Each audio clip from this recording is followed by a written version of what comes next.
Primero quería agradecer la invitación, principalmente a Norma Fernández por eh, poder participar de esta reunión importante y ya felicitar a todos los organizadores. Es un gusto dividir este tiempo con los otros presentadores también y me encargaron presentar un caso clínico que voy a detallarlo para finalmente hacer algunos comentarios sobre él. Se trata de un paciente varón, es un hombre que hace sexo con hombres de 37 años de edad, natural de Santa Cruz, Bolivia, y procedente de Sao Paulo. Este paciente refería pérdida de peso de aproximadamente 15 kilos en los últimos 3 meses asociados a astenia. También refería a ganglios aumentados de tamaño en axilas y en las regiones inguinales desde hace 4 semanas, dolor para deglutir alimentos, fiebre y sudoración nocturna en las últimas 2 semanas asociados a dolor de cabeza, náuseas y vómitos en los últimos 7 días. Finalmente refería a una anosmia en los últimos 3 días y refería que su pareja había sido diagnosticado con COVID hace 5 días y estaba internado en otro hospital. Al examen físico, este paciente estaba hemodinámicamente estable, estaba un poco taquipneico, con un poco taquicárdico, con una saturación de oxígeno en la pulsiometría de 93%.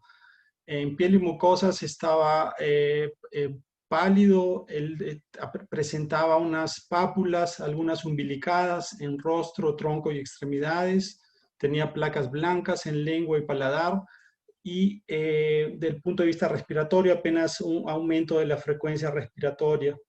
En abdomen se percutía y se palpaba un hígado a 3 centímetros debajo del reborde costal derecho y tenía un vaso también abajo de 2 centímetros del reborde costal izquierdo. Los ganglios estaban aumentados de tamaño y consistencia en axilas e ingles. El sistema nervioso era un paciente que estaba con un Glasgow de 15, sin alteraciones pupilares, sin déficits motores ni sensitivos, y él sí se mostraba un poco lentificado desde el punto de vista motor y psicomotor. En relación a los exámenes iniciales, era un paciente que mostró una hemoglobina de 10, una leucopenia con 2100 leucocitos, 300 linfocitos totales y las plaquetas también discretamente disminuidas, 105.000. Las enzimas hepáticas y canaliculares también alteradas, 56 y 77 respectivamente de TG-TGP, y la GGT de 255. La gasometría no mostró grandes alteraciones, así como la proteína C reactiva. Lo que sí llamó la atención era una disociación con el DHL que estaba bastante elevado y con un dedímero también normal. Delante de la complejidad de las alteraciones clínicas y laboratoriales, me propusieron hacer algunas cuestiones en relación al caso, ¿no? Y la primera sería que en base a lo presentado, ¿cuál sería el diagnóstico neurológico más probable de este paciente? Recordando que los síntomas neurológicos de él se presentaron 7 días antes de la admisión y eran caracterizados por cefalea, náuseas y vómitos, y anosmia en los últimos 3 días, ¿no? Con un contexto de un paciente probablemente inmunosuprimido, con factores de riesgo en relación a la epidemiología y los hallazgos clínicos. Entonces, las opciones que se plantean son las de una encefalitis en el contexto de un COVID, o algunas otras infecciones en el contexto de un paciente inmunosuprimido. Algunas infecciones oportunistas como meningitis criptococócica, toxoplasmosis cerebral, meningitis linfomatosa, tal vez pensando en una neoplasia oncohematológica, ¿no? Diseminada, y una meningitis tuberculosa, ¿no? Entonces vemos que estas opciones todas son posibles. Vamos a ver posteriormente los detalles de esa diferenciación. Los diagnósticos sindrómicos, como ocurren en pacientes con diagnóstico tardío de infección por el VIH, son múltiples, ¿no? Tenemos un paciente con una pérdida de peso importante, un síndrome de emaciación, un paciente con adenomegalias también diseminadas, una síndrome de hipertensión intracraneana, una síndrome neurocognitiva, una síndrome odinofágica, una síndrome febril y una síndrome anósmica, una situación que no es muy incomún, la concomitancia de varios problemas en pacientes que llegan tardíamente y ahora complicados en el contexto de la pandemia. En resumen, se trata de un paciente, de un hombre que hace sexo con hombres, probablemente inmunosuprimido, con más de una complicación o enfermedad asociada y con una pareja diagnosticada con COVID-19. Siguiendo los lineamientos orientados por los organizadores, cuáles serían las pruebas y procedimientos diagnósticos para encaminar este caso, o de hecho una prueba molecular para SARS-CoV-2, un swab nasal, pruebas rápidas para VIH, ¿no? Que permiten un diagnóstico bastante precoz, ¿no? Dentro del hospital, ¿no? Recuento del linfócito CD4 carga viral, antígeno criptocócico en sangre total y antígeno urinario para histoplasma, una vez que estas consideraciones diagnósticas podrían explicar algunos de los síntomas del paciente. Imágenes, tomografías de cerebro, tórax, abdomen y pelvis. Si no hay contraindicaciones en las tomografías de cráneo, una punción lumbar para investigar algunos de los diferenciales, principalmente criptococosis.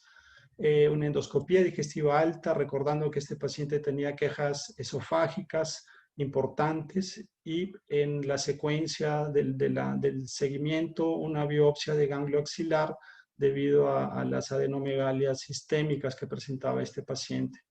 En las 2 primeras semanas de internamiento de este paciente se confirmó la infección por el COVID-19, a pesar de que el paciente tenía también un infiltrado característico en la tomografía de tórax. Este era inferior al 20%, lo que era proporcional también a las manifestaciones clínicas, al cuadro leve que presentó desde el punto de vista de esta infección.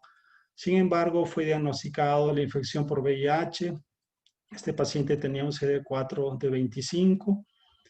Fue diagnosticado un linfoma difuso de grandes células en la biopsia de ganglio. Este paciente, además de tener ganglios periféricos, también tenía compromiso extranodal, tuvo compromiso colónico demostrado en las imágenes también en el colon transverso.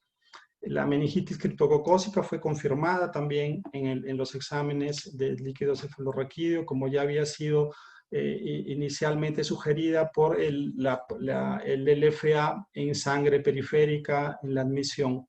Y también fue confirmada una candidiasis oroesofágica, lo que justificaba las manifestaciones también en esa topografía.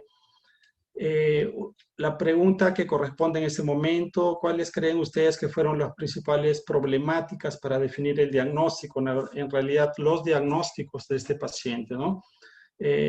Primero, las restricciones en consecuencia de la pandemia de COVID. Esto ha sido y aún es una limitación en relación a alocar estos pacientes en pabellones específicos para este diagnóstico, en relación al aislamiento, en relación a los cuidados que se tienen que tener durante las evaluaciones clínicas y también durante los procedimientos diagnósticos y quirúrgicos.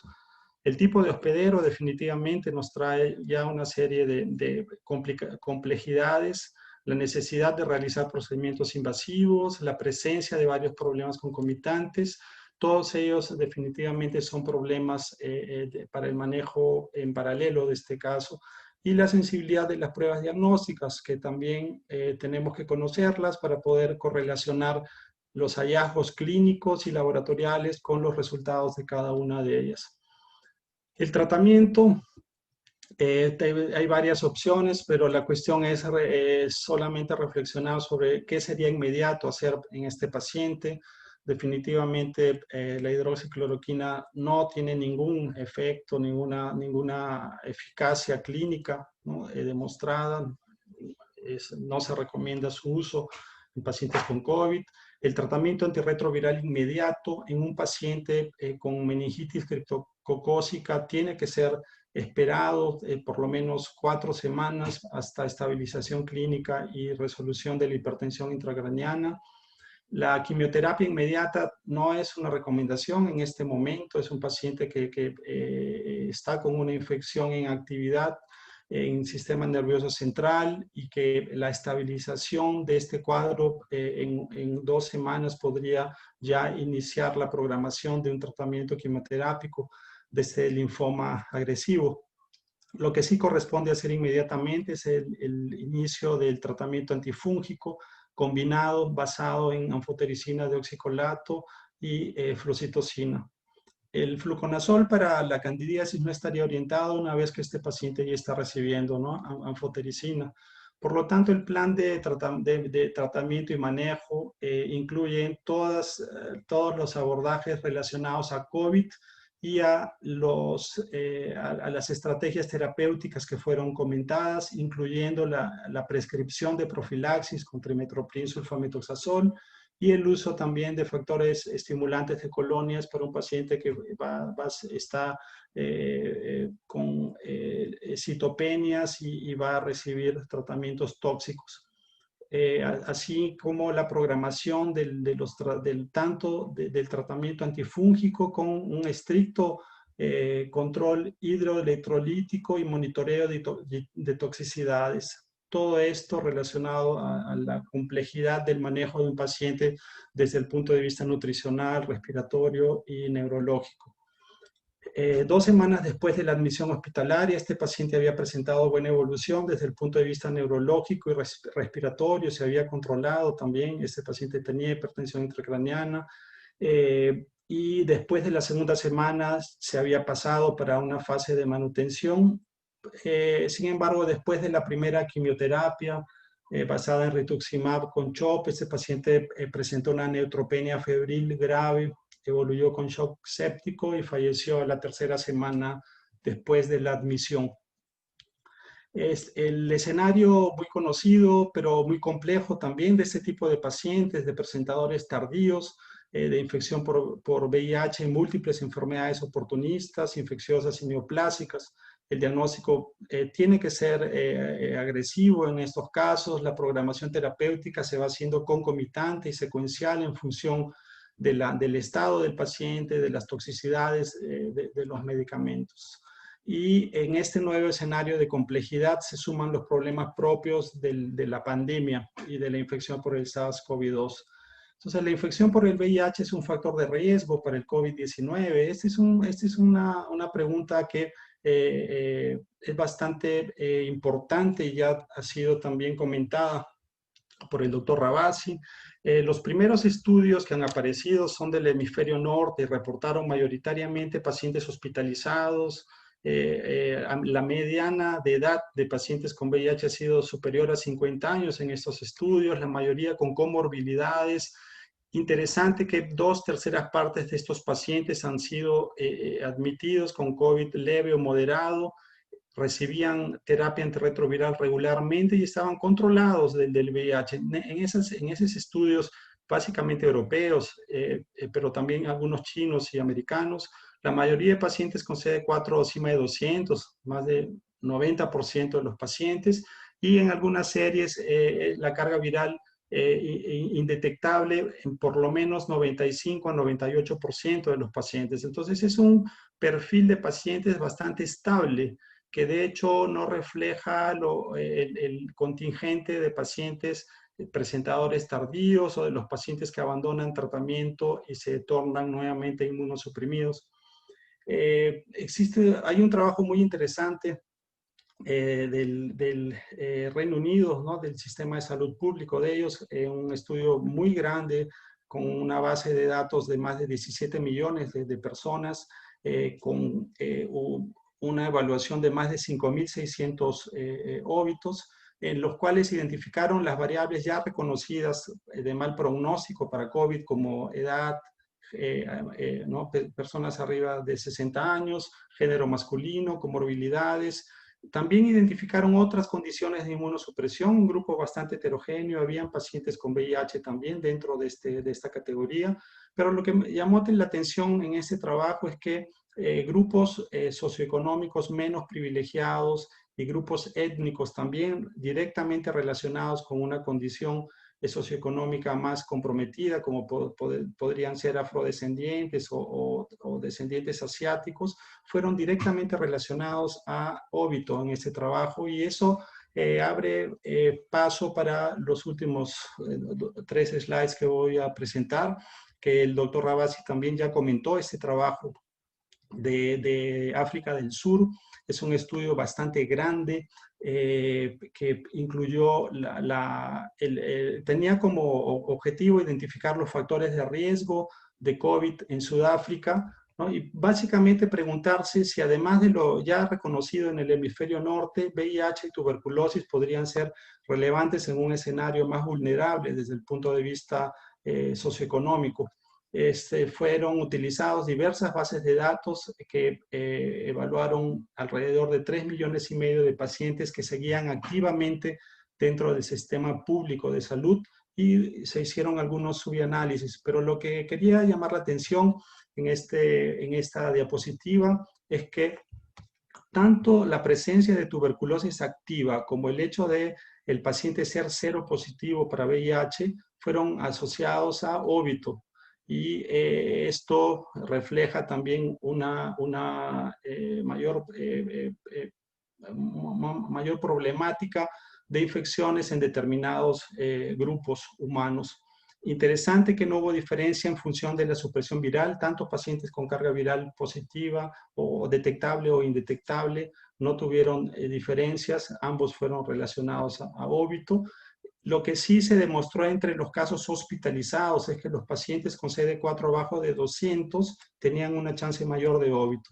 Y lo que también llama la atención para los casos que continuamos viendo en mi hospital, dos pisos se mantuvieron para atender pacientes con otras patologías, y hemos continuado viendo pacientes con VIH, con COVID, con las más diversas infecciones oportunistas. La conclusión de este trabajo es que existe sí un efecto del VIH y la tuberculosis como factores de riesgo de óbito en pacientes con COVID, y que este riesgo, a pesar de no ser comparado a otras condiciones, debe de ser contextualizado con algunos posibles factores de confusión que precisan un análisis más detallado, y otros trabajos que consigan contrastar estos resultados.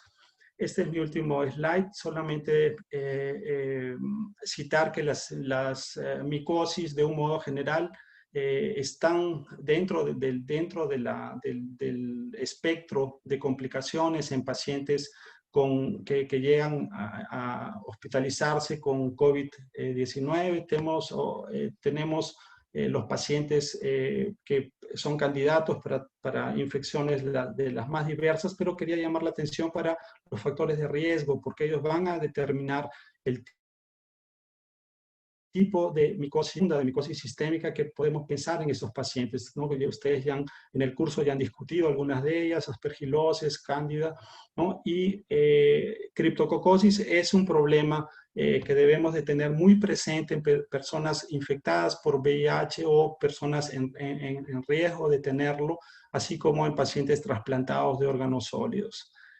Muchas gracias, y quedo a disposición para discusiones posteriores.